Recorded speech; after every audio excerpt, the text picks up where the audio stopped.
असेल तर लोक जात येत राहतात. लोकांनी छान नजारा समोर पाहायला मिळतो, बसायला जागा मिळते, उत्तम.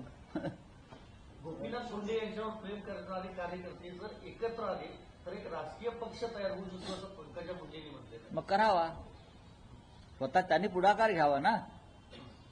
गोपीनाथराव मुंडे यांच्यावरती आमचंही प्रेम होतच ना. गोपीनाथराव मुंडे हे त्या काळात युतीचे समर्थक होते.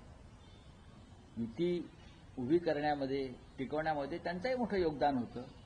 आणि आता पंकजाताईला वाटत असेल की एक नवीन पक्ष स्थापन करावा मुंडे साहेबांच्या विचारधारेचा, तर त्यांनी नक्की पुढाकार घ्यावा. त्यांना आमच्या पूर्ण शुभेच्छा आहेत. धनंजय मुंडे यांच्यावरती होत असलेल्या आरोपामुळे कुठे धनंजय मुंडे किंवा मुंडे परिवारावरती होत असलेल्या आरोपामुळे त्यांनी असं कुठे सांगून सरकारला इशारा दिला का? असं आहे की धनंजय मुंडे यांच्यावरती कोण आरोप करत आहे? भाजपचेच लोक करतायत. अंजली दमाने असतील, सुरेश धस असतील, हे कोण आहेत?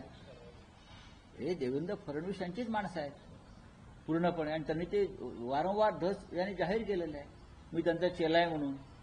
आता गुरुच्या परवानगीशिवाय चेला असे आरोप करू शकतो का? किंवा अशा प्रकारची माहिती प्रशासनातली अत्यंत बारीक माहिती जी अंजली दमानिया देत आहेत, कोणीतरी त्यांना फाईल आणून देत आहे तेवढीच मार्किंग करून. पण चांगली गोष्ट आहे. भ्रष्टाचार त्यानिमित्तानं समोर येत असेल तर ते कोणी का देईना, कोणत्या मार्गानं. महाराष्ट्रात त्याचे स्वागत व्हायला पाहिजे. अमेरिकेचं विमान अमृतसरमध्ये लँड झालं आणि त्यानंतर काही दिवसातच पंतप्रधान मोदी अमेरिका दौऱ्यावर जात आज मोदी आहेत. अमेरिका दौऱ्यावर जात आहेत. फ्रान्स आणि अमेरिका दौऱ्यावर आहेत. विद्यार्थी परीक्षामध्ये चर्चा करताय आज. कशावर चर्चा करताय? आता नरेंद्र मोदी जाऊन ट्रम्पना आता मिठी नक्कीच मारतील.